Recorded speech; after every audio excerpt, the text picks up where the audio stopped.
Before I officially start this meeting, I just want to say I'm recording my speech. Usually I record it is because for self-evaluation. Today is specifically requested by my 6-year-old son. He said he wanted to come here to watch my speech, but he's at school. And next week will be his first time ever in a speech competition. So this is really for him.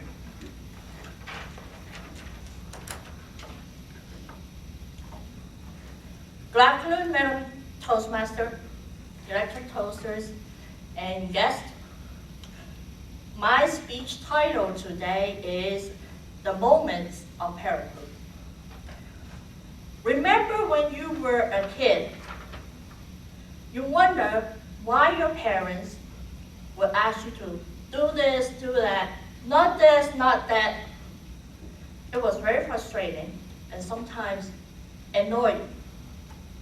You could not wait for the time to come. You can move out of the house, no more parents around, you can do whatever you want. How many of you were there or maybe had that similar kind of thoughts once? Little did you know, your parents raising you went through a lot of emotions, such as frustration, disappointment, embarrassment, regrets, concern, worries, and of course, happiness after seeing you grow up to become a decent person. I didn't know about the hardship of parenthood until becoming one. Many people told us that you will go through different kind of worries at different stage of your child's life.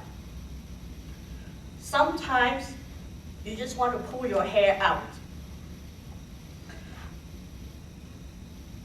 My son was around 3.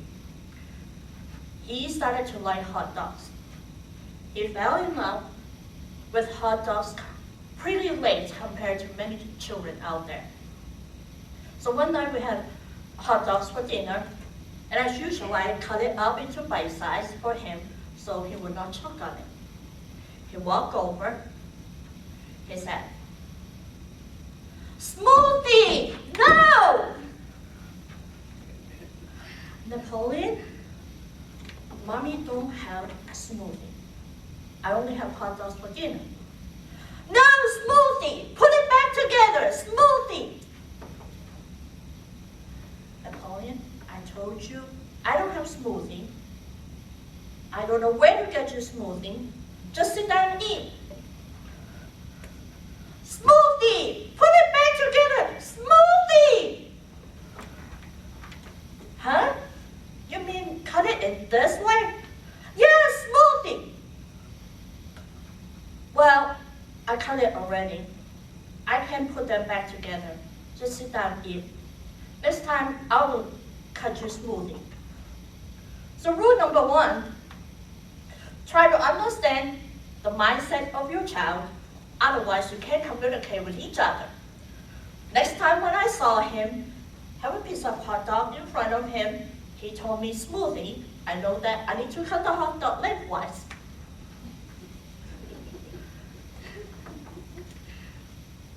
I saw several parents here in this room.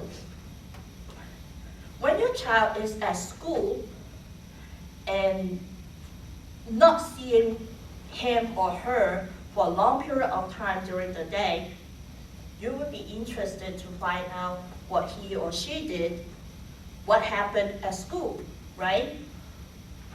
Agree? So you make some casual conversation to try to get your child to talk to you. As usual, I pick him up and I was driving back home. I was driving, he was sitting at the back. Napoleon, what did you do today? Nothing. Did you have your lunch? Yes. What did you learn today? Don't know. You don't know? Did you go to school? Who did you play with today? Don't know. Stop asking me. You give me the headache. So, rule number 2. Rule number 2. When you want to talk to your child, ask him questions. Try to ask some open-ended questions. Otherwise, just keep your mouth shut. He will tell you when he's ready. Now, there are times that you are in a hurry. This pretty much happens every morning when you try to get your child back to school and you back to work on time. You expect the child's cooperation. So as soon as I park my car, get out of the door, get to the back, open the door, you expect he's ready to get out. Nope, he was still sitting there with his seatbelt on. Chop, chop, Napoleon, get out of your slowpoke mode.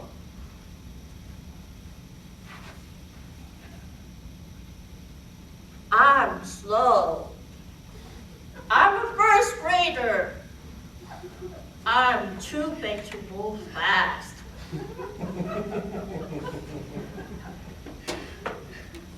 Rule number 3, relax, take a deep breath. To a child, he has plenty of time.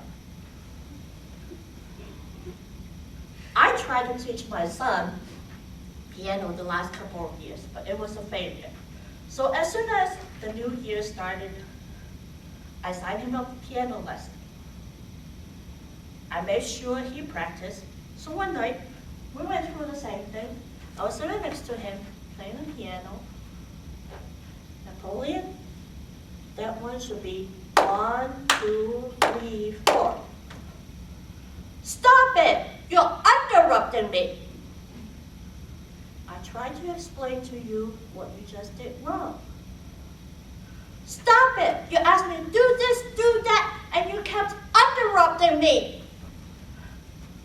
So rule number 4, how could you not laugh when your child told you you have been interrupting him instead of interrupting him? Those were the moments of my parenthood so far. And what I learned is that at that very moment, you could be very frustrated, very angry, could be many different emotions all mixed together. But those are the moments the most memorable. When you think it back, it can give you a good smile or maybe some good laugh because they are only little ones. Madam Toastmaster.